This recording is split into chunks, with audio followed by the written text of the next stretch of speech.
Hi, this is Vicki from Embers Candle Bar, and I want to tell you about a new product that we have. It's our do-it-yourself at-home candle kits. These are great for parties. Maybe you've got the kids at home doing their homeschooling and you want an activity for them. But either way, they are great as gifts too. They come with a candle of your choice. This is our 14-ounce candle. It comes in these 5 colors. We have enough wax to do 1 candle. We have 3 fragrances, so you get to choose up to 3 fragrances. We have labels for the bottom and a little cup to pour your oil into. And then it comes with this nice sheet of instructions on how to do your candle. So let me get started today. And the first step is mixing your oils. So in your cup, there's going to be a line, and depending upon which container you get, the line will be at the appropriate place. Just go up to the line. Don't overfill the line.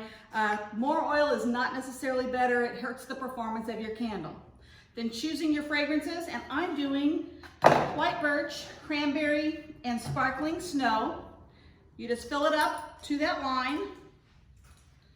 Okay, I'm up to the line.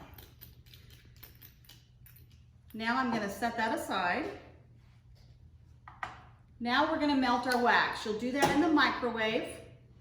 You'll do it in 30-second increments. It'll take up to 3 to 5 minutes to melt your wax, and you'll stir every 30 seconds. Okay, let's see where we are. Okay. So be careful, the wax will be hot. Make sure it's all fully blended in there. And I forgot to say at the beginning, but it's a good idea to protect your surface and have some paper towels on hand. So now I've got my oil, I've got my wax melted. I'm going to pour it in. And then I'm going to stir that for about 1.5 minutes. You want to make sure that the wax is fully blended with the oils.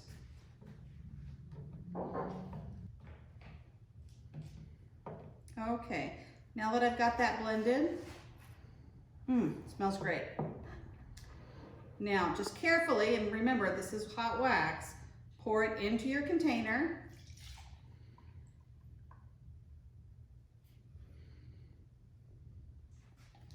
So bring your wick to the center, and using your spoon, prop it up. Now, mine's standing perfectly in the center. It could be it lops over a little bit, and you might have to readjust your spoon, but you do want it perfectly in the center. Let it sit undisturbed for at least 3 hours. We're back, and our candle is set up and ready for glazing.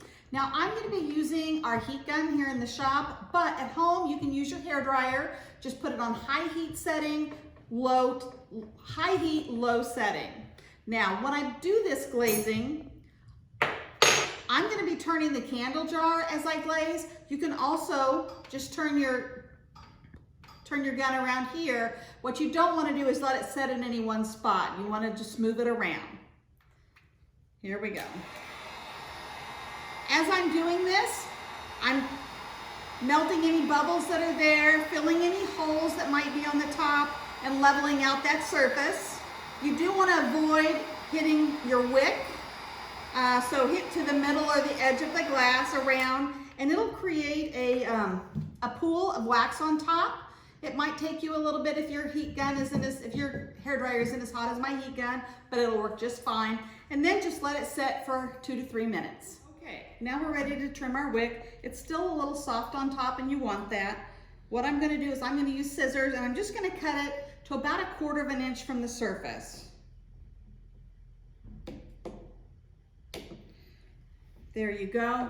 And then just let it sit. Now that your candle's fully set up, we've got labels for you. This is for your bottom label. It works best with permanent markers, but just draw or write your scent on the bottom. You can just list your scent names, whatever. This is just for you. And then we've also included one of our labels for the side. And your candle is ready to go. I would recommend letting it set overnight before you burn it. Burning it in 3 to 4 hours at a time. And then it's always best to trim that wick again in between burnings. Thank you. I hope you enjoyed this video.